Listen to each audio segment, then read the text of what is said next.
Masinloc. Atin ito, civilian mission sa West Philippine Sea, matagumpay. Supply boat nakalusot sa Baho de Masinloc. Hindi pa sila nakontento. Tinanggalan na nga nila kami ng prangkisa, kukunin pa nila yung jeep. Paghuli sa mga jeep na hindi nag-consolidate ng prangkisa simula na ngayong araw. Manibela at Piston, sinabayan ito ng kilos protesta. So doon po nagsentro yung pagkakadismiss po na yung conspiracy, yung principle po ng conspiracy ay hindi po napatunayan. Ang ibig sabihin po, ang konsepto po kasi ng conspiracy ay dalawa o mahigit pa sa dalawang tao po ay nag-agree po na mag-commit po sila ng krimen at nagdesisyon po sila na i-commit po itong krimen. Doon po umiikot po yung conspiracy theory po. Reklamo laban kay dismiss Major Alan De Castro kaugnay sa pagkawala ni Catherine Camilon. Ibinasura ng piskalya. PNP Calabarzon maghahain ng motion for reconsideration para iapila ang naging desisyon ng prosecutor sa reklamo. Siguro pinakamabigat na ano niyan would be,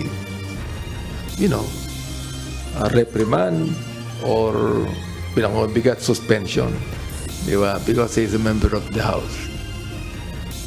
Matinding babala o suspensyon posibleng kaharapin ni Davao del Norte Representative Pantaleon Alvarez, bunsod ng ethics complaint.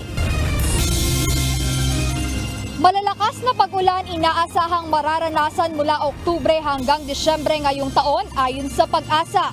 13 hanggang 16 na bagyo posibleng pumasok sa bansa ngayong taon ayon sa Pag-asa.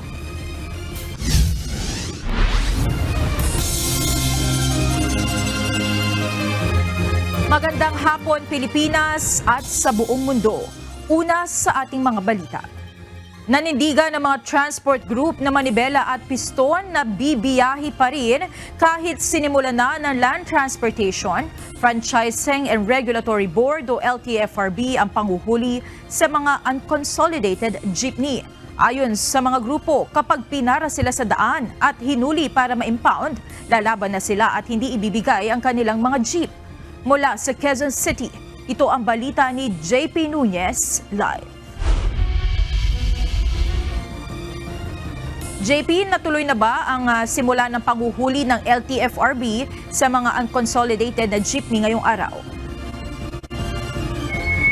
Monica, dun sa naging pahayag ng LTFRB, ngayong araw nga yung simula nung talagang panghuhuli sa mga unconsolidated jeepney at sinabi ni LTFRB Chairman Attorney Chopi Luguadis III na paunti-unti muna yung kanilang uhulihin at may identified na silang ruta. Pero kanina, nangamusta tayo sa LTFRB kung ano yung naging resulta ng first day ng panguhuli, pero wala pa silang ibinibigay na detalye at datos kung ilan ba yung mga unconsolidated na jeepney na nahuli nila sa unang araw ng paghihigpit sa mga unconsolidated jeepney.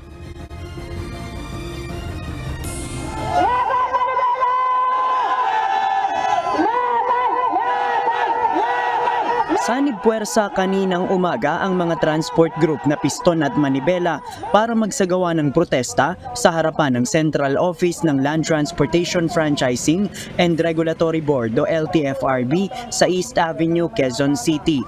Sama-sama ang mga miyembro ng dalawang grupo mula sa iba't ibang ruta sa Metro Manila, gayon din sa kalapit na mga probinsya gaya ng Cavite, Rizal at Bulacan. Tinututulan ng dalawang grupo ang simula ng panghuhuli ng LTFRB ngayong araw sa mga tradisyonal na jeep na hindi nagpa-consolidate ng prangkisa hanggang noong April 13. Ayon sa Piston, tinatanggalan sila ng hanap buhay ng gobyerno na siyang dapat nagbibigay ng kabuhayan sa kanila. Hindi pa sila nakontento. Tinanggalan na nga nila kami ng prangkisa, kukunin pa nila yung jeep. Sigaw pa rin ng mga grupo ang pagbasura sa Public Utility Vehicle Modernization Program o PUVMP at pagbabalik ng 5 taong bisa ng prangkisa. Ayon naman sa Manibela at ilang mga operator at tsuper na hindi nagpa-consolidate, kahit sinimulan ng LTFRB ang panghuhuli, hindi nila isusuko ang kanilang mga tradisyonal na jeep sa mga otoridad para ma-impound. tuloy-tuloy po ang pamamasada, ang paginitan nila, yung sinasabi nilang totoong kolorum. Ito, may mga prangkisa, sila ang nagtanggal, sila ang dahilan kung bakit naging kolorum. Pumasok kami sa hanap buhay, wala pa sila dyan, may mga prangkisa na kami, tinanggal nila, mga baboy sila, binaboy nila ang sektor ng transportasyon. Hindi po namin ibibigay yun. Hindi po namin ibibigay dahil sa amin naman po yun. Ang sa kanila naman, pang-iipit lang sa amin. Eh bakit naman po kami iipitin? Tatanggalan nila kami ng hanap buhay. Darating ang panahon, sir, na hulihan, lalaban na po talaga kami. Hindi lang lalaban, sir, kung hindi namin kung saan patungo. Hindi namin ibibigay ang aming lisensya. Hindi namin ibibigay ang aming jeep. Kasi sir, sa totoo lang, hindi kami kolorum talaga. Kagaya nga po na sinabi ng aming chairman, hindi kami kolorum. Sila po mismo ang gumawa na maging kolorum kami. Ayon sa LTFRB, ngayong araw ang simula ng kanilang panguhuli, katuwang ang Land Transportation Office o LTO, Metropolitan Manila Development Authority o MMDA at Philippine National Police o PNP. Wala pang nailalabas na datos ang ahensya kung ilang unconsolidated jeepney ang kanilang nahuli sa unang araw ng paghihigpit sa mga unconsolidated jeepney. Monica, itong kinatatayuan natin sa oras na ito, yung mismong gate ng LTFRB kung saan nagsagawa ng protesta yung transport group na Manibela at saka Piston. Pero bandang 4:30 kaninang hapon ay nagpulasa na rin sila dahil medyo kumulimlim at umambon. Pati yung mga kasama sa QCPD ay nagsialisa na rin at ngayon ay wala ng mga nagsasagawa ng protesta dito sa opisina ng LTFRB. Sabi ng transport group na Manibela, pwedeng sa mga susunod na araw ay magsagawa pa sila ng protesta. Depende dun sa kanilang mapapagkasundoan para nga tutulan pa rin itong ginagawang panguhuli ng LTFRB at yung pagpapatupad ng PUVMP. Yan muna ang ating latest live mula dito sa Quezon City. Balik sa iyo, Monica. JP, as we speak ba, nasa ilang porsyento o ilang units ang unconsolidated jeepney ang mayroon tayo at anong mga ruta itong maaapektuhan nito? Monica, ang sabi ng LTFRB sa mga probinsya, majority naman ay nakapag-consolidate. Pero ang may malaking portion na hindi nakapag-consolidate ay yung dito sa National Capital Region. Doon sa nabanggit ng LTFRB, nung una ang datos, merong 10,000 inaasahan na mga jeepney na hindi papasok sa consolidation at mawawala sa kalsada. Pero kahapon, nung nakausap natin ng LTFRB, ang ibinigay nilang datos ay nasa higit 1,000 lang na mga traditional jeep dito sa National Capital Region, yung inaasahan nilang hindi na makakabiyahe dahil nga hindi nakapag-consolidate. At yung mga ruta na yan, particular, ay mga nasa area ng Quezon City pati ng Pasig City. Monica? JP, may naging tugon na ba ang LTFRB dito sa sinabi ng grupong Piston at Manibela na kung sakaling sila nga ay susubukang hulihin ay talagang manlalaban na sila at hindi isusuko ang kanilang mga units o ang kanilang mga lisensya? Monica, sa ngayon, sinubukan natin kanina na mag-follow up na interview sa LTFRB pero meron pa silang ibang inaasikaso kaya hindi na pagbigyan sa press conference ang media ngayong araw. Pero dun sa naunang pahayag ng LTFRB, sinabi nila na kung lalaban ang mga super o yung mga operator kapag uhulihin sila sa kalsada, kaya magsasama ng mga pulis ang LTFRB ay para maging maayos yung implementasyon ng panguhuli. At sinasabi nga nila na karapatan din ng gobyerno na ipatupad yung batas dahil nga ito ay naaprubahan na at kailangan ipatupad. Kaya kung kukunin man o huhulihin yung mga super dahil mga unconsolidated sila at mga kolorum vehicle na, ayun niya itungkulin lang nila ng LTFRB kaya nila ginagawa. Monica? Huling tanong na lang, JP, no, sa iyong paglilibot ngayong araw, may naabutan ka ba na nahuli na unconsolidated na jeepney at naging mapayapa naman ba kung sakaling mayroon kang naabutan? Monica, yung mismong operasyon ng panguhuli kanina, ang sabi kasi sa atin ay bibigyan tayo ng impormasyon kung saan tututok ang LTFRB. Pero kanina walang naibigay sa atin kung saan sila manghuhuli, maging dun sa update ng sinabi ni Chairman na naging pagpupulong. Pero kanina ang pinuntahan natin yung area ng Pasig City dahil doon talaga yung isang ruta doon ay 100% walang nag-consolidate. Mga grupo yun ng piston. At dito naman sa area ng transport na protesta na sinasabi nila, kung talagang kine-question din ng Manibela yung sinasabing panguhuli ng LTFRB, dahil nga kung meron daw talagang ginawang panguhuli ngayong araw, kahit sila dito mismo sa opisina ng LTFRB na nagsagawa ng protesta, mga unconsolidated naman sila, dapat inuli na rin sila ng LTFRB. At Monica, yun nga yung nangyari dito sa ating pagmumonitor. At inaabangan natin yung mas detalyado pang sasabihin ng LTFRB once na magpa-unlock na sila ng press conference, ukol nga dito sa ginawa nilang first day na panguhuli sa mga unconsolidated jeepney. Monica? Maraming salamat, JP Nunez, live na nag-uulat mula sa Quezon City. Umaapela ngayon ng Department of Transportation sa mga operator ng mga pampasaherong jeep na hindi nakapag-comply sa franchise consolidation na wag nang ipasada ang kanilang mga jeep para na rin sa kapakanan ng mga driver. Ito ay dahil sa mga parusang ipapataw sa oras na mahuli ang jeep na itinuturing ng kolorum. Samantala, matapos ang franchise consolidation, isusunod na ng DOTR ang route rationalization plan na bahagi pa rin ng PUV modernization program. Ito ang balita ni Bernard Darius. So I think it's just right na hindi na po dapat pumasada yung mga hindi nag-consolidate. Ito po ay responsibilidad ng operator sa kanyang driver po. Ngayong tapos na ang grace period para sa deadline ng franchise consolidation. Nakikiusap ang Department of Transportation sa operator ng mga pampasaherong jeep na bigong makapag-comply sa franchise consolidation na wag nang ipasada ang kanilang mga unit. Ayon kay Transportation Undersecretary Andy Ortega, marapat lamang na wag nang ipasada pa ang mga unconsolidated na jeep dahil tiyak na ang driver lamang ang mapeperwisyo dito. It is fair and right for the operators. Kasi ang operators naman po may-ari na sasakyan to be fair to their drivers. Huwag na po nilang ipasada yung kanilang sasakyan dahil hindi lamang ang operator po ang magkakaproblema. Malaki po ang fine yan sa mga jeep na kolorum, that's 50,000 pesos. Ma-impound pa yung sasakyan mo ng isang buwan, no?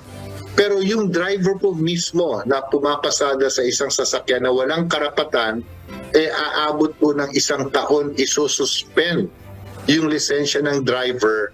At 1 taon po yun na walang hanap buhay. Para sa DOTR, sapat na ang mga palugit at panahong ibinigay sa mga PUB operator upang mag-comply sa hinihingi ng gobyerno. Ayon pa kay Yusik Ortega, kung tutuusin ay nagawa na rin ng pamahalaan ang lahat ng paraan upang makausap at maipaunawa sa Piston at Manibela ang kahalagahan ng PUB modernization. Ngunit sadyang tutol ang mga ito sa programa. Siguro it's transparent to say na wala na po naging usapin dahil nga talagang nagdi-disagree na sila sa programa ng gobyerno. Ngunit if they will attempt or they would like us to still talk in things that would for whatever reason improve further, maybe the program, the relationship, and nandito lang naman po ang DOTR at LTFRB to all parts ng transportation sector po. Sa ngayon ay nakapagsumiti na anya ang DOTR ng komento ukol sa petisyong inihain ng Piston at hinihintay na lamang ang pinal na desisyon ng Korte Suprema. Samantala ngayong tapos na ang franchise consolidation, sunod nang sisimulan ng DOTR ang gagawing route rationalization plan na maaari pang tumagal ng 2 taon. Ang pinaka-importanting step after the consolidation, yung tinatawag po natin ng route rationalization or yung LPTRP. Ito po yung tulungan ng bawat LGU with LTFRB and DOTR na ma-finalize at malaman eksakto kung ano po yung mga numero ng mga units na papasada sa bawat ruta. Ifa-finalize pa po yan sa City Council or Municipal Council Then after that, that's like maybe a 2-year thing pa po yun. Sa oras na matapos ang route rationalization, dito pa lamang uumpisahan ng gobyerno ang pag-acquire ng mga bagong unit ng jeep na maaari rin tumagal ng higit 2 taon. Dahil dito muling iginit ng Transportation Department na hindi agaran ang gagawing pagpapalit ng mga modernong unit ng mga jeep. Bernard Dadis, UNTV News and Rescue. Diyos ang aming sandigan, serbisyo publiko ang aming pinahalagahan. Sumuko na rin sa National Bureau of Investigation ang pulis sa 4 na convicted respondents sa serious illegal detention case na isinampa ng aktor na si Vong Navarro. Si Ferdinand Guerrero ay sumurrender kay NBI Director Medardo de Lemos. Una nang nadala sa prison facility sina Denise Cornejo, Cedric Lee at Simeon Ras na kapwa na convict sa kaso. Ibinasura na ng Regional Prosecutor's Office ang reklamo laban kay dismissed Police Major Alan De Castro at kay Jeffrey Ariola magpantay sa kaso ng pagkawala ng beauty pageant contestant na si Catherine Camilon. Base sa desisyon ng piskalya, walang sapat na ebidensya para isampa sa korte ang kasong kidnapping and serious illegal detention. Ito ang balita ni Lea Ilagan. Siyempre, masakit po sa amin yun dahil hindi naman ho yun ang inaasahan namin. Pero hindi naman ho natatapos ito dito. Hindi naman ho ibig sabihin tapos na yun. Hindi ho mga walang pag-asa. Hindi sapat ang ebidensya ng Philippine National Police na magpapatunay na may kinalaman sina dismissed Police Major Alan De Castro at umano'y driver nito na si Jeffrey Ariola magpantay sa kaso ng pagkawala ng beauty pageant contestant na si Catherine Camilon. Sa desisyon ng Regional Prosecutor's Office, ipinunto ng piskal na hindi napatunayan na si De Castro at magpantay ay kabilang sa mga lalaking umano'y bumubuhat sa sugatang katawan ni Camilon sa paglilipat dito mula sa Nissan Juke patungo sa pulang CRV. Wala ding naisumiting ebidensya na magpapatunay na magkasabwat sina magpantay at De Castro para isagawa ang krimen. Kwestiyon din ng piskalya kung bakit walang nakuhang sample ng dugo sa CRV gayong sinabi ng witness na nakita niyang duguan si Catherine ng isakay sa naturang sasakyan. At dahil posibleng nalinis na ang sasakyan, hindi rin aniya kapanipaniwalang may maiiwang strand ng buhok ni Catherine sa loob ng CRV. Hindi rin umano sapat ang ebidensya sa reklamong kidnapping ang sensitibong larawan ni De Castro at Camilon na isinumite ng PNP. Dahil dito, ibinasura ng piskalya ang reklamo laban kina De Castro at magpantay. So doon po nagsentro yung pagkakadismiss po na yung conspiracy, yung principle po ng conspiracy ay hindi po napatunayan. Ang ibig sabihin po, ang konsepto po kasi ng conspiracy ay 2 o mahigit pa sa 2 tao po ay nag-agree po na mag-commit po sila ng krimen at nagdesisyon po sila na i-commit po itong krimen. Doon po umiikot po yung conspiracy theory po. Ayon kay PNP Public Information Office Chief Police Colonel Jean Fajardo, maghahain ng motion for reconsideration ang PNP Calabarzon para iapila ang naging desisyon ng piskalya kaugnay sa reklamo. They will be exhausting all available legal remedies available to us to possibly file a motion for reconsideration and or petition for review before the Department of Justice because they believe they presented all the necessary evidence to prove the connection of Mr. De Castro and Mr. Magpantay in the continued disappearance of Ms. Camilon on October 12, 2023 po. Ang pamilya ni Catherine, bagamat nasaktan sa desisyon, ay patuloy na nagtitiwala sa susunod na hakbang ng PNP. Nandoon ho ang tiwala pero siyempre masasabi din ho namin na hindi sapat dahil ganito nga yung naging resulta na hindi ko alam ma'am dahil ang kagaya ho namin kami patuloy na naasa Bagamat mahigit kalahating taon ang nawawala si Catherine, umaasa pa rin ang ina nito na si Nanay Rose na buhay pa ang kanyang anak. Oo, bilang ina, hindi ko kahit kailan, hindi ko talaga isa sa puso na ang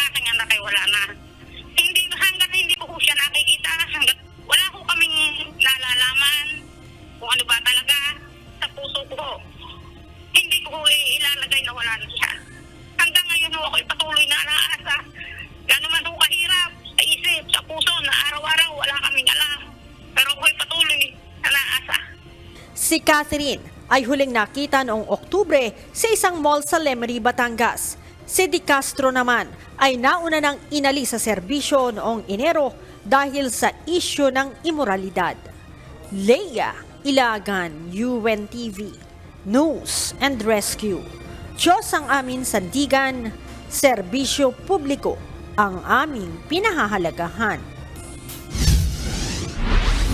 Nakatakdang umpisahan ng House Committee on Human Rights sa May 22 ang investigasyon sa umano'y mga paglabag sa karapatang pantao na nagawa sa anti-drug war ng administrasyon ni dating Pangulong Rodrigo Duterte. Ayon kay House Committee on Human Rights Chairperson Manila 6th District Representative Bienvenido Abante, bilang pagtugon nito sa mga nakahaing resolusyon sa Kamara na imbestigahan ang mga aligasyon ng extrajudicial killings o EJKs sa kasagsagan ng kampanya. Plano namang imbitahan sa hearing ang mga kaanak ng mga biktima ng EJKs at magulang ng mga menor de edad na biktima. Gayon din ang ilan sa mga miyembro ng gabinete ni dating Pangulong Duterte, kabilang na si dating Justice Secretary Menardo Guevara na ngayon ay Solicitor General. Balak ding anyayahan si dating Philippine National Police Chief Oscar Albayalde at dating Senador Antonio Trillanes IV. We must do our job in really determining ang mga accusations tungkol dito. Particularly, hanggang ngayon, nasa media pa rin yung investigation ukol sa ICC, yung pa rin ang talagang binabanggit ng ating mga National Union of Lawyers, for example. So, hindi matatapos ito until such time that I believe that even Congress would be able to investigate on this in aid of legislation.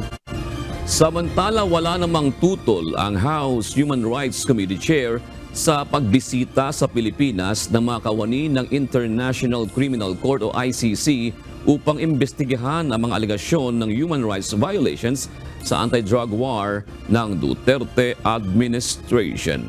Bumalik si Pangulong Ferdinand Marcos Jr. sa Mindanao upang muling pangunahan ang pagbibigay ng tulong sa mga magsasaka at mangingisda na lubhang naapektuhan ng El Niño phenomenon.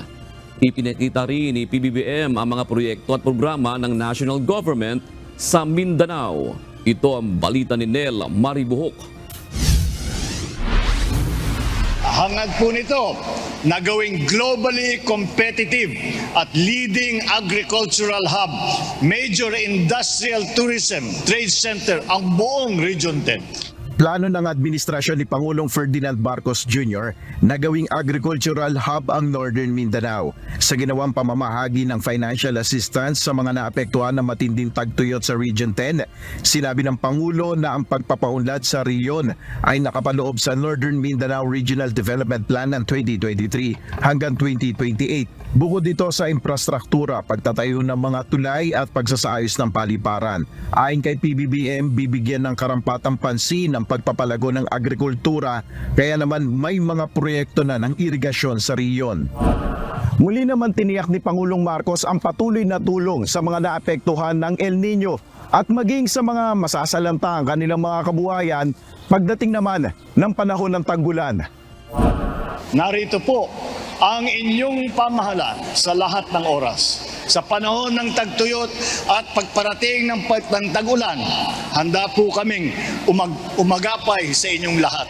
Nakatanggap ang lokal na pamahalaan ng Iligan City ng 10.5 million pesos mula sa tanggapan ng Pangulo, 13.9 million sa probinsya ng Lanao del Norte at 24.3 million naman sa Misamis Occidental. 10,000 piso mula sa Presidential Assistance ang natanggap ng mga magsasaka at mangingisda. Binisita rin ni Pangulong Marcos at ilang miyembro ng gabinete ang Cagayan de Oro City, kung saan nagbigay rin ng financial assistance ang national government sa provincial governments ng Camiguin, Misamis Oriental at Bukidnon na sa kabuuan ay umabot sa 120 million pesos. Nel Maribuhok, UNTV News and Rescue. Diyos ang aming sandigan, serbisyo publiko ang aming pinahalagahan. Nangako si Pangulong Ferdinand Marcos Jr. na pipigilan ang anumang destabilization plot laban sa pamahalaan. Sa kanyang talk to the troops sa Camp Edilberto Evangelista sa Cagayan de Oro City, sinabi ng Pangulo na hindi siya papayag na ma-destabilize ang gobyerno at lumikha ng pagkakabahagi sa bansa. Hinimok ng Commander-in-Chief ang mga sundalo ng 4th Infantry Division na patuloy na ipakita ang katapatan, pagiging makabayan at serbisyo sa mamamayan. Nagbabala rin si Pangulong Marcos sa mga kalaban ng bansa na nagtatago sa anino na umaatake sa mga komunidad at institusyon na pinoprotektahan ng gobyerno. Handaan niyang pamahalaan na lumaban at magpatupad ng countermeasures laban dito. Narito naman ang mga balita sa iba't ibang panig ng mundo. Ihatid ng ating global correspondent na si Nerissa Dando mula sa Nagoya, Japan.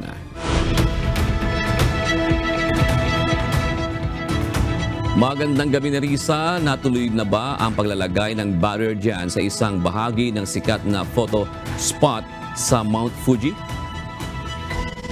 Magandang gabi sa inyo dyan sa Pilipinas, June. Isang nakakalungkot na balita, yes, natuloy na nga ang paglalagay nila ng barrier ng local government ng Fujikawa Guchiko dahil sa inconvenience na naidudulot nito sa mga residente. Kaya para sa mga pupunta ng mga turista doon, ay hahanap na lamang ng ibang spot para makapag-picture sa Mount Fuji.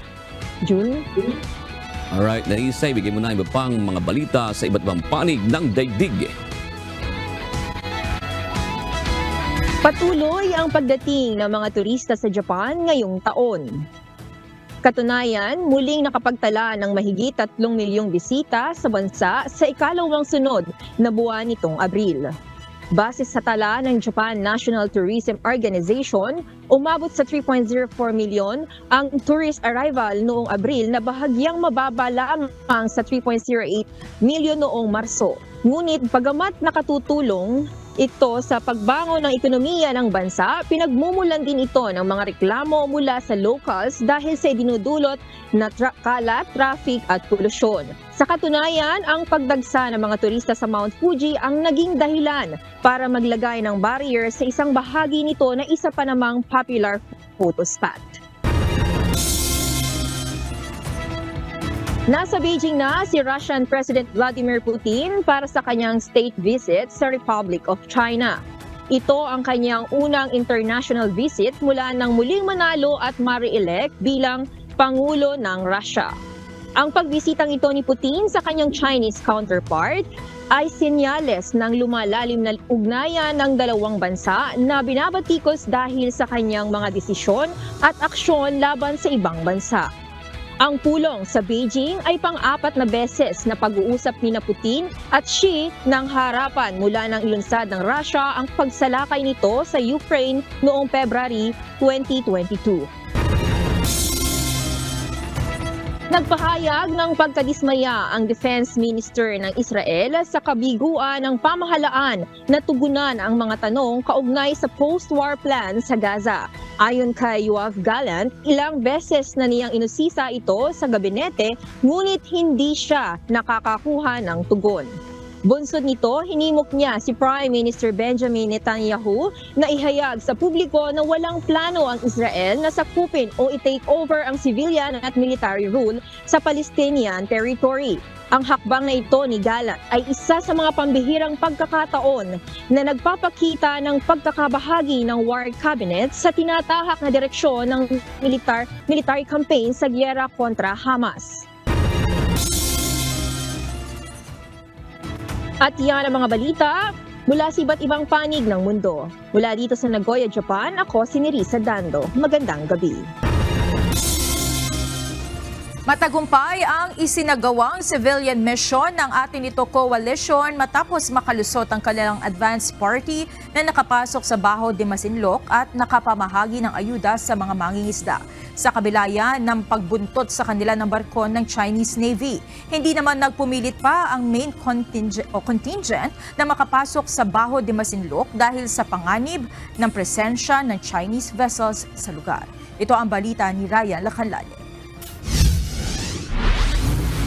Mabuting balita, ang ating advance team ay lampasan ang massive at illegal na blockade ng China sa Bajo de Masinloc. Nalusutan ng advance party ng Atenito Coalition ang mga barko ng China na nakaharang sa Bajo de Masinloc. Ayon kay Rafaela David, co-convenor ng Atenito Coalition, matagumpay ang misyon, bagamat hindi naging madali para sa 10 volunteer ang paghahatid ng supply. Umabot sila ng 25 to 30 nautical miles away from Bajo de Masinloc at kahit na sila ay sinado ng isang Chinese naval vessel, naging successful ang kanilang pamimigay ng fuel at food dun sa mga mangingisda doon. Nasa 1,000 litro ng diesel fuel at 200 food packs ang naipamigay sa mga mangingisda sa Scarborough Shoal. Kung ang advance party ay nakalusot sa barikada ng mga Chinese vessel, ang 4 na main boats ng civilian convoy umabot hanggang 57 nautical miles lamang ang layo mula sa Bahura. Lubha na kasing mapanganib kung lalapit pa ang grupo. Basta ang priority rito, yung safety ng ating mga kasamahan, sa mga volunteers, mga crew, safety ng ating cargo at safety ng bangka. Dahil ito ay source ng kabuhayan to ng mga mangingisda. At hindi tayo nandito para maghanap ng away, hindi tayo nandito para maghanap ng gulo. Nandito tayo para magsagawa ng pagtulong at i-enjoy lang natin yung ating karapatan dahil ang West Philippine Sea ay atin ito. Kaya naman namahagi na lamang ng diesel at supply sa mga mangingisda na dinatnan ng convoy sa lugar. Kabilang sa mga nabigyan ng tulong si Mang Bonnie Daduzin.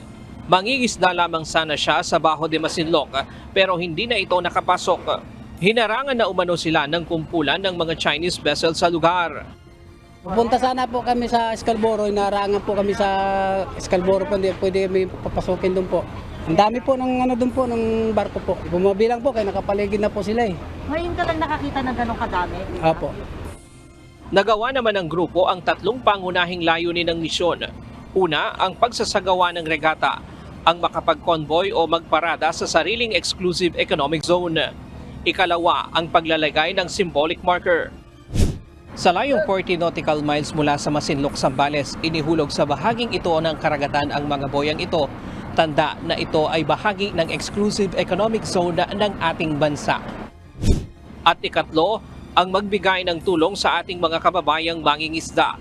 Hindi rin nilubayan ng mga Chinese Coast Guard vessel ang convoy. Mula 45 nautical miles pa lamang, unti-unti nang nagpakita ang mga CCG.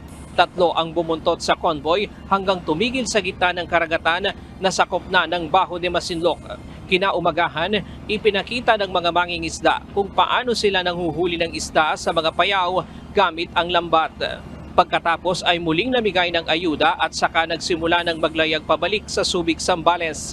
Subalit ang barko ng China patuloy pa rin sa pagbuntot sa civilian convoy. Diyos ang aming sandigan, serbisyo publiko ang aming pinahahalagahan.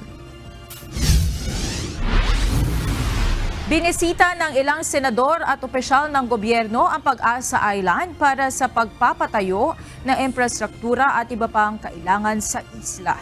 Kasabay nito, ilang barko ng China ang namataan malapit sa Pag-asa Island. Ito ang balita ni Harleen Delgado. At gusto ko lang pong sabihin kung nakikinig po sila, ito po ang teritoryo ng Republika ng Pilipinas. Hindi po inyo ito, kaya kung pwede lumayas na kayo. Pinalalayas na ni Senate President Juan Miguel Mig-Zubiri ang mga umaaligid na barko ng China sa pagbisita nila sa Pag-asa Island sa Kalayaan, Palawan. Kasama niya sina Senate Majority Leader Joel Villanueva, Senate Deputy Majority Leader J.V. Ejercito, Defense Secretary Gilberto Todoro at iba pang Philippine Coast Guard at Philippine Navy officials. Pinangunahan nila ang groundbreaking ceremony para sa itatayong barracks para sa Philippine Navy na bahagi ng pagpapalakas ng defense capability at pag-iit sa karapatan ng bansa. Ayon kay Zubiri, mismo ang kanilang eroplano nakatanggap ng radio challenge mula sa Chinese vessels. Dito sa bahaging ito ng Pag-asa Island, itatayo yung Philippine Navy Barracks para sa mga Navy personnel na nakaistasyon dito sa isla. Pero sa hindi kalayuan, matatanaw na ang nasa 20 Chinese militia at Chinese Coast Guard vessels na tinatayang nasa 3 to 4 nautical miles ang layo. Pasok yan sa exclusive economic zone ng Pilipinas. Batid ng ilang residente ang ginagawang panghaharas ng Chinese vessel sa ibang bahagi ng West Philippine Sea. Kaya umaasa silang hindi masisira ang kapayapaan sa isla kahit pa dumarami na ang barko ng China sa lugar na pumapalibot na rin umano sa mga mangingisda. Pag may mga mangingisda po, binubisinahan din po nila. Or pag may mga parating po na mga barko or barge po, ine-escortan po nila. Umaalis na lang po sila pag meron pong ganyan na nag-escort po sa kanilang mga barko po ng China. Minsan po ma'am, pag napapanood ko po yan, may halo din po takot, lalo na po may mga anak po kami dito, may mga bata po. Tiniyak naman ni Secretary Teodoro na ligtas ang mga sibilyan sa isla. Samantala, isang super rural health unit din ang itatayo sa Pag-asa Island. Ayon kay Dennis Sabarcial, officer in charge ng Municipal Health Unit ng Pag-asa Island, malaking tulong ito ngayong dumadami na rin ang populasyon sa isla. Sa ngayon kasi, isa lang ang health unit sa Pag-asa Island, 3 lang ang kawani at wala ring permanenteng doktor. Kapag emergency cases, kailangan pang dalhin ang mga pasyente sa Puerto Princesa kung saan umaabot sa 30 hours ang biyahe gamit ang lancha. Inaasahang matatapos ang proyekto sa Disyembre. Nangako naman ng Senado na dadagdagan pa ang pondo para sa Armed Forces of the Philippines at sa Pag-asa Island sa susunod na taon. Horlene Delgado, UNTV News and Rescue. Diyos ang aming sandigan, serbisyo publiko ang aming pinahahalagahan. Nasa transition period na ang bansa sa tag-ulan o rainy season ayon sa Philippine Atmospheric, Geophysical and Astronomical Services Administration o Pag-asa. Inaasahan na sa darating na mga araw ay mas magiging madalas na ang pag-ulan sa iba't ibang bahagi ng bansa. Ito ang balita ni Jed Neresina. Maaari pong yung October, November, December na mas matataas ang tsansa na medyo mas marami po yung ulan natin na matatanggap. Malalakas na pag-ulan. Ito ang inaasahang maranasan sa bansa pagdating ng buwan na Oktubre ayon sa Pag-asa. Paliwanag ng Climate Monitoring and Prediction Section Chief ng Pag-asa na si Annalisa Solis, sa third quarter ng taon inaasahan ng La Nina kasabay ng kasagsagan ng hanging habagat o southwest monsoon. Kaya posibleng mararanasan ang malalakas na mga pag-ulan hanggang Disyembre. Well, sa ngayon, ang pinoprovide pa lang po na forecast ng Pag-asa is up to 6 months. So, meaning cover po nito yung October na kung saan doon natin nakikita nga po yung simula ng medyo mas matataas ang probability na marami ang mga pag-uulan. So, particularly dyan po sa may eastern section ng ating bansa. Paliwanag ni Solis ang eastern section ng bansa ay ang exposed sa amihan o northeast monsoon kaya mataas ang tsansa ng mas maraming ulan at pagbaha. Maaari ring maranasan ang mga pag-ulan sa kabuuang Luzon, Visayas maging sa Mindanao sa gitna at western portion ng bansa. Kaugnay nito, 13 hanggang 16 na mga bagyo ang inaasahan ng Pag-asa ngayong taon. Ayon kay Solis, sa ngayon ay wala pa namang nabubuong bagyo sa loob at labas ng Philippine Area of Responsibility. Ngunit hindi inaalis ng Pag-asa ang pagkakaroon ng mga lubhang mapaminsalang bagyo. Dalawa po yung extreme events na posibleng maidulot ng ating bagyo sakaling malakas ang hangin or marami yung pag-uulan. So lahat pong yon may posibilidad po ngayon. Ngayon ay nasa warm at dry season pa rin tayo ayon sa Pag-asa. Ngunit asahan na ang papalapit na panahon ng tag-ulan. Kaya naghahanda na rin ang iba't ibang ahensya ng pamahalaan para rito. Jed Neresina, UNTV News and Rescue. Diyos ang aming sandigan, serbisyo publiko ang aming pinahahalagahan. Pinag-iingat ngayon ng Meralco ang publiko kaugnay sa nauusong Bill Reveal Challenge sa social media. Ito ay isang uri ng challenge kung saan ipinupost sa social media kung magkano ang electric bill ng isang customer. Ayon sa Meralco, may pagkakataon na kasama sa naipopost ang tinatawag na Customer Account Number o CAN. Paalala ng power distributor, delikado ang paglalabas ng CAN at iba pang detalye ng Meralco bill dahil maaari itong magamit ng mga masasamang loob. Payo ng Meralco, mag-ingat sa mga ipinupost sa social media upang maproteksyonan ang ating mga personal na impormasyon. Naniniwala ang kapwa mambabatas ni Davao del Norte 1st District Representative Pantaleon Alvarez na posibleng suspensyon o matinding babala ang ipataw na parusa ng House of Representatives sa kanya. Kaugnay ito ng ethic complaints na kinakaharap nito bunsod ng paulit-ulit na pagliban sa mga pagdinig ng House Committees at plenary sessions. Gayon din ang umano'y seditious remarks at paninira sa mga kapwa-opisyal ng gobyerno. Ito ang balita ni Rosalie Cos.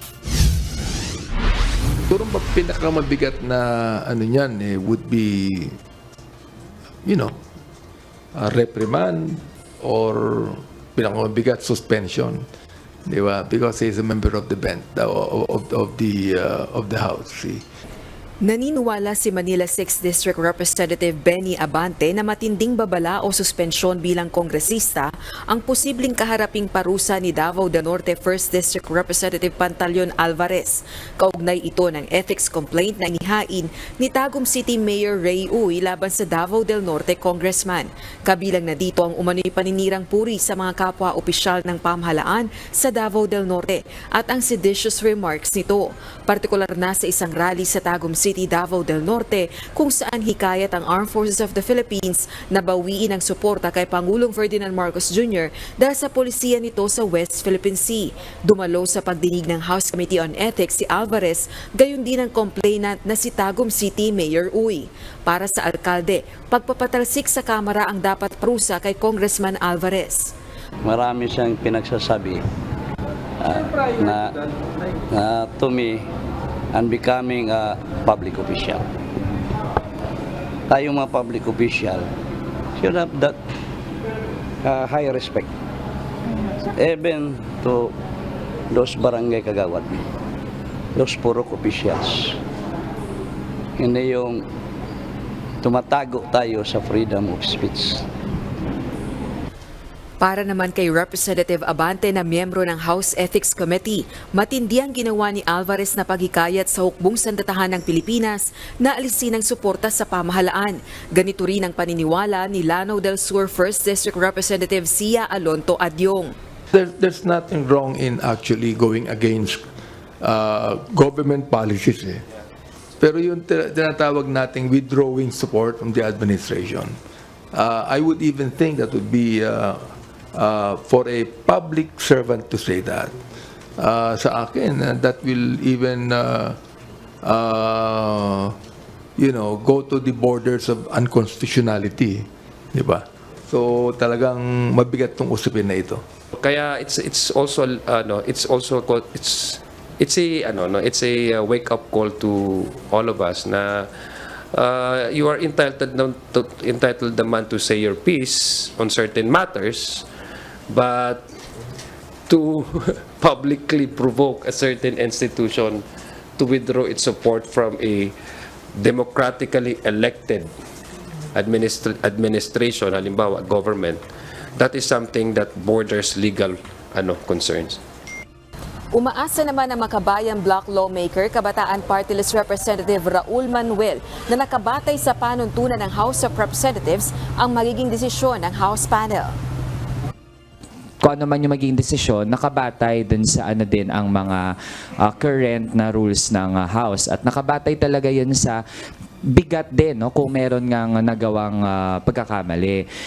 Sa ilalim ng panuntunan ng House of Representatives, posibleng humarap sa pagpapaalaala o matinding babala, 60 araw na suspensyon o kaya'y pagpapatalsik sa Kamara ang sinumang miyembrong mahatulang guilty sa paglabag sa Code of Conduct at disorderly behavior.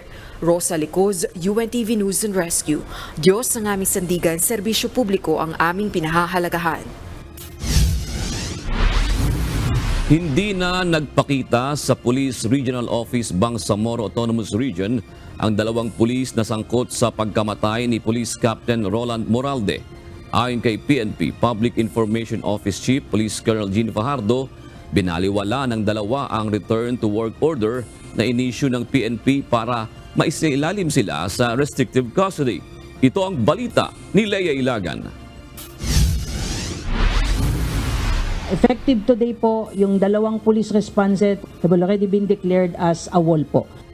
Nagtatago na ang 2 pulis na sangkot sa pamamaril at pagpatay kay Captain Roland Moralde. Ayon kay PNP Public Information Office Chief Police Colonel Gene Fajardo, ito'y matapos silang mabigong magpakita noong Lunes sa Police Regional Office Bangsamoro Autonomous Region. pinadalhan po sila ng return to work order nung Monday po at maliban po doon ay meron na pong inilabas na order po si RD for the restrictive custody po nitong dalawang pulis, and yet they failed to report. Based po sa ating existing rules, after 3 days po, if any personnel who are required to physically report for work failed to report, then they will be declared AWOL already. Kinumpirma din ni Colonel Fajardo na lumabas na ang autopsy report ni Moralde kung saan 11 naging tama ng bala ng baril nito sa katawan. Ang tamaan niya sa dibdib at batok ang nakapatay sa police officer. Nakitaan din ito ng metal residue mula sa long firearm. Captain Moralde sustained 11 gunshot wounds. Ang fatal po doon ay yung mga tumama po sa dibdib. Meron po siyang tama sa may batok po na lumabas po dito malapit po sa kanyang bibig at meron din po malapit dito sa pusod. At na-recover po yung mga fired bullets po mismo sa katawan na galing po sa caliber 45. At meron din pong na-recover na metallic fragments from caliber 5.56 o yung Armalite po. Bunsod ng desisyon ng piskalya na i-release ang dalawang pulis sa kabila ng mga ebidensyang isinumite ng PNP. Pinag-aaralan na ngayon ng pulisya ang pagsasampa ng kaso laban dito. We are studying the possibility of filing appropriate case against the Associate Provincial Prosecutor before the Ombudsman. Naglabas ng release order ang piskalya noong 1 linggo para palayain ang dalawang pulis. Kasama sa argumento ng piskal ay ang paghuli sa dalawang pulis sa pamamagitan ng umano'y warrantless arrest at wala din umanong naipakita sa affidavit na patunay na minurder si Moralde. Leia Ilagan, UNTV, News and Rescue. Diyos ang aming sandigan, serbisyo publiko ang aming pinahahalagahan.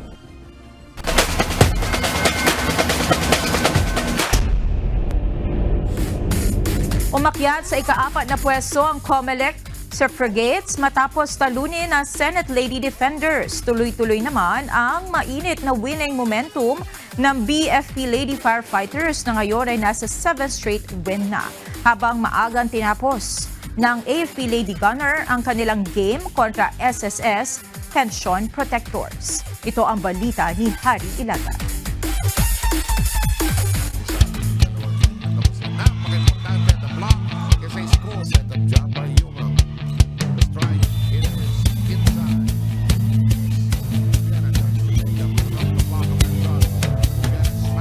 Sa pagpapatuloy ng second round elimination ng UNTV Volleyball League Season 2 sa Paco Arena, Manila kahapon. Sa unang set pa lang ng first game, nanguna na ang COMELEC Suffragettes ng 7 puntos kontra Senate Lady Defenders sa sunod-sunod na puntos nila Judith Abil at Danica Genrauli sa score na 25-13. Kaya naman umakyat ang kupunan ng COMELEC sa ika-4 na pwesto sa team standing matapos talunin ang Senate Lady Defenders. Sa second set, nahirapan pa rin ang Lady Defenders sa sunod-sunod na atake ni Judith Abil at service aces ni Jen Rowley. Panalo ang Suffragettes sa score na 25-16. Sa third set, sinubukan ng Lady Defenders na dumikit sa score ng Suffragettes. Ngunit tinagbakan sila ng magkakasunod na cross-court attack at down-the-line hit ni Judith Abil. Sa huli, panalo pa rin ng COMELEC sa score na 25-17. Nakapagtala ng 40 attacks, 1 block at 9 na service aces ang Suffragettes. Napiling best player of the game si Judith Abil na may 21 attack points. Nagpursige talaga kami sa ensayo. Yung mga lokal namin, yung mga taga-COMELEC talaga, yung mga import, yung lungan ng mga lokal, yung mga import, yung service receive namin na lagi namin pinapractice, yung gumana, nanalo kami ngayon. First set pa lang parang wala nang gana yung team. Doon pa lang nakakuha na ng momentum yung kalaban at nadala na nung second set at saka third set. Plus nag-error pa yung mga mga guest player namin.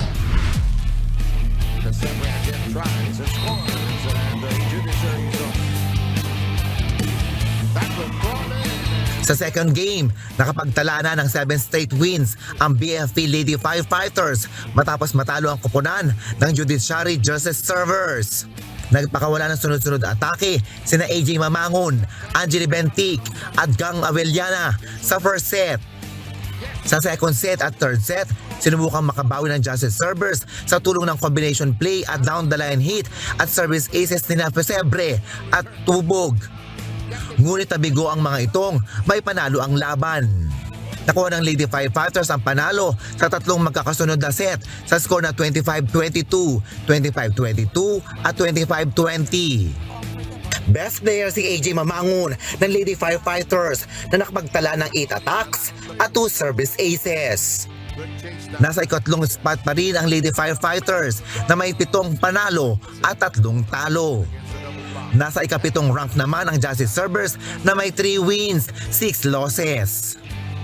Lahat naman po talaga silang team pinagkakatiwalaan namin, yung mga lahat silang players. Kaya may mga players din kami hindi masyadong binabad kasi ipe-prepare namin for the next match po.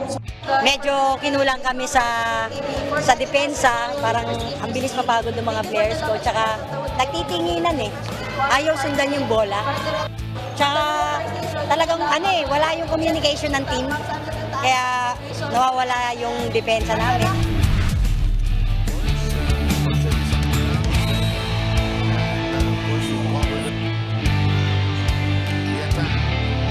Sa third game, nakuha ng AFP Lady Gunner ang panalo sa 3-0 matapos mawala ang momentum sa laro ng SSS Pension Protectors.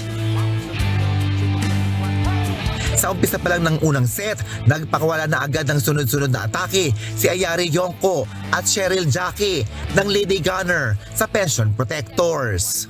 Sa second and third set, sinubukang makabawi ng Pension Protectors sa tulong ni Pachari Samuang, ngunit hindi nila nakuha ang panalo sa dalawang magkasunod na set dahil sa mga off-speed attack ni Ayari Yonko at cross-court attack ni EJ Bentinho. Natapos ang labanan ng dalawang koponan sa score na 25-15, 25-12 at 25-21. Nakapagtala naman ang Lady Gunner ng 37 attack points, 4 blocks, 13 service aces.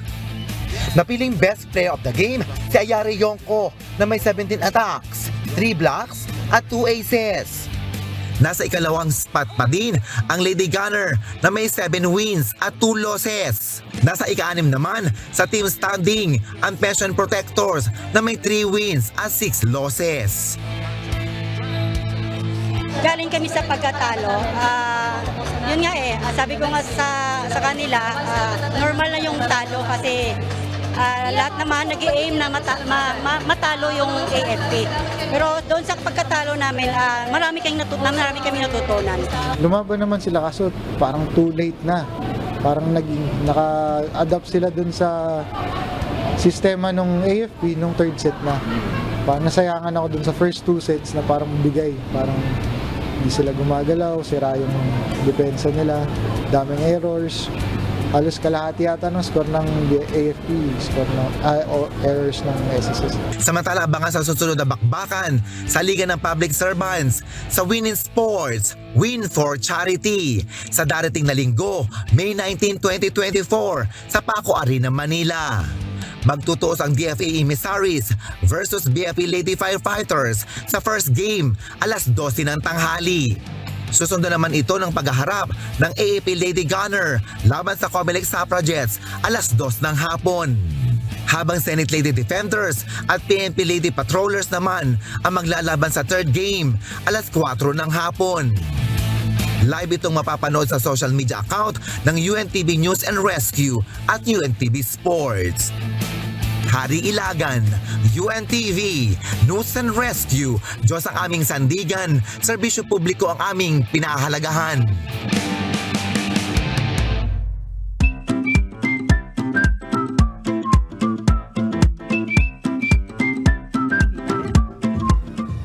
Tayo marangkada na sa mga komentaryo ng ating pumakausin ngayong araw po ng Huwebes.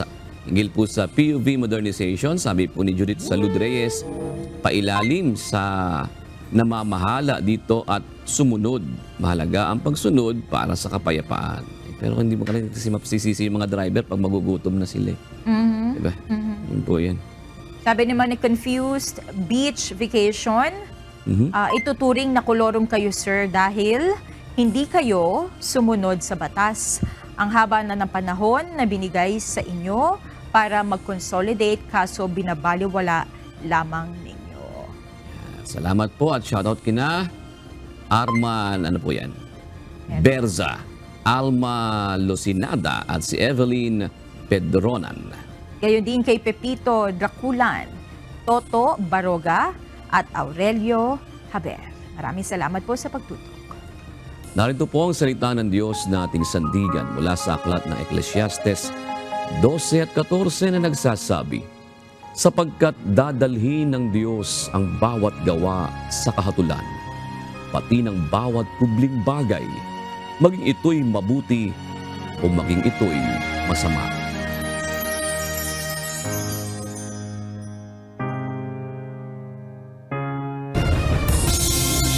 At yan ang kabuuan ng ating balitaan ngayong gabi. Aming inilahad ng buong katapatan kung paano namin nasaksihan. Kayo po'y makapagtitiwala ng aming nakita at narinig, ang aming ibinabalita. At dito po sa UNTV, Diyos ang aming sandigan, serbisyo publiko, ang aming pinahahalagahan. Magandang gabi po.